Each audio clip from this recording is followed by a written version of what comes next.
சின்ன குழந்தையில ஆரம்பித்து பெரியவங்க வரைக்கும் ரொம்ப காமனாக சொல்கிற வார்த்தை என்னன்னு சொல்லி பார்த்தீங்கன்னா, மேம் ஐ ஆம் டிப்ரெஸ், இதுக்கு என்ன பண்ணுறது அப்படின்றது தான்.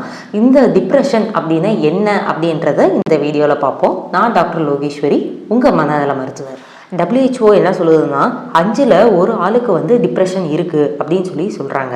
அதாவது என்னன்னா, ஒரு நார்மலாக வருத்தம் வந்துச்சு அப்படின்னோம்னா அந்த வருத்தம் சுச்சுவேஷனுக்காக வரும், அதுக்கப்புறம் கொஞ்சம் நேரத்தில் அதுவே சரியாக போயிடும். ஆனால் டிப்ரெஷன் என்றது எந்த காரணமும் இல்லாமல் வரக்கூடிய ஒரு விஷயம்.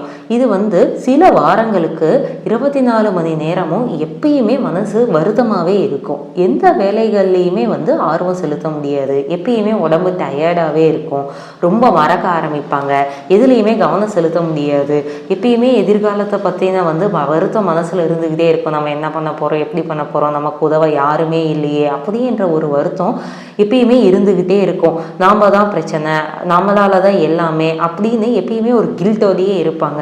சில பேர் பார்த்தீங்கன்னா ரொம்ப அதிகமாக தூங்குவாங்க, சில பேருக்கு தூக்கமே வராது, சில பேர் பார்த்தீங்கன்னா அதிகமாக சாப்பிடுவாங்க, சில பேருக்கு சாப்பாடே எடுக்காது. இந்த மாதிரி இருக்கவங்கள தான் டிப்ரெஷனில் இருக்காங்க அப்படின்னு சொல்லி சொல்லுவாங்க. இந்த டிப்ரெஷனில் நிறையா வந்து கிரேடிங்லாம் இருக்குது. நிறைய சிவியாரிட்டியை வச்சு இது பண்ணுவோம். ஒரு சிவியாரிட்டிக்கு ஏற்ற மாதிரி வந்து ட்ரீட்மெண்ட்டும் மாறும். இந்த மாதிரி தெரிஞ்சுக்க சேனலை ஃபாலோ பண்ணுங்கள். தேங்க்யூ.